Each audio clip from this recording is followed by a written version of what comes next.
इस वक्त देश में रिश्तों को शर्मसार करने वाले दो सनसनीखेज मामलों राजा रघुवंशी और सौरव राजपूत हत्याकांड के बीच एक और चौंकाने वाला केस उत्तराखंड से सामने आया है।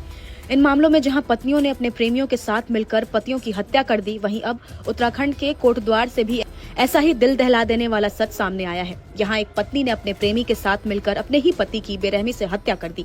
पुलिस ने इस पूरे मामले का खुलासा करते हुए आरोपी महिला और उसके प्रेमी को गिरफ्तार कर जेल भेज दिया है। कुछ दिन पहले कोटद्वार के जंगल में रविंद्र कुमार नामक व्यक्ति का शव बरामद हुआ था। रविंद्र मूलतः उत्तर प्रदेश के मुरादाबाद के रहने वाले थे। मामले की जांच शुरू हुई तो शक की सुई घर की ओर मुड़ी। पत्नी रीना सिंधु की भूमिका संदिग्ध नजर आई और जल्द ही पुलिस ने इस हत्याकांड की परतें खोल दी। जांच में सामने आया कि रीना ने प्रॉपर्टी विवाद और प्रेमी पारितोष कुमार के साथ अवैध संबंधों के चलते अपने पति की हत्या की योजना बनाई और उसे अंजाम दिया। हत्या के बाद शव को कोटद्वार के जंगल में फेंक दिया गया था। पूछताछ में रीना ने चौंकाने वाले खुलासे किए। उसने बताया कि रविंद्र मुरादाबाद में करीब 3 करोड़ की कीमत वाला एक 3 मंजिला मकान बेचना चाहता था, लेकिन रीना इसके खिलाफ थी। इसी दौरान रीना की मुलाकात फिजियोथेरेपी के बहाने मरीज बनकर घर आने वाले पारितोष कुमार से हुई। दोनों के बीच नजदीकियां बढ़ी और ये रिश्ता धीरे धीरे प्रेम संबंध में बदल गया। इसके बाद दोनों ने मिलकर रविंद्र को रास्ते से हटाने की साजिश रच डाली। 56 वर्षीय रविंद्र और करीब 36 वर्षीय रीना की मुलाकात पहले डोईवाला में हुई थी, जहां वे किराए पर रहते थे। बाद में 2011 में दोनों ने शादी कर ली। उनके 2 बच्चे भी हैं। रविंद्र ने दिल्ली के रजोकरी में अपनी पुश्तैनी जमीन बेचकर मुरादाबाद के रामगंगा विहार में एक आलिशान मकान खरीदा, जो शहर के पॉश इलाकों में गिना जाता है। इस मकान से उन्हें अच्छा किराया भी मिलता था, लेकिन समय के साथ रविंद्र पर कर्ज बढ़ता गया और वो मकान बेचकर कर्ज चुकाने की योजना बना रहे थे। वहीं रीना मकान बेचने के खिलाफ थी, जिससे दोनों के बीच अक्सर विवाद होते रहते थे। पड़ोसियों ने बताया कि रविंद्र और रीना लंबे समय तक डोईवाला के किराए के मकान में रहते थे। उनकी 11 साल की बेटी भी है।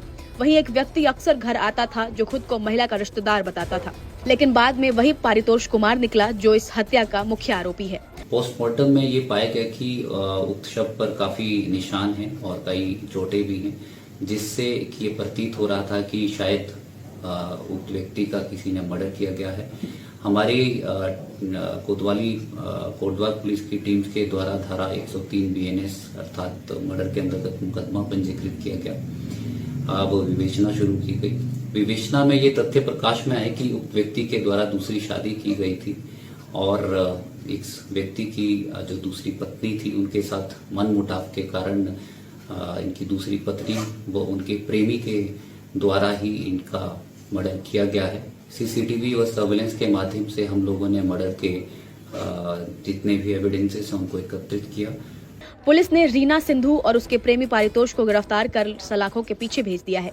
दूसरी ओर रविंद्र के परिवार में मातम पसरा हुआ है। इस घटना ने फिर एक बार ये सवाल खड़ा कर दिया है कि जब रिश्ते लालच और वासना की जद में आ जाए तो अंजाम कितना खौफनाक हो सकता है।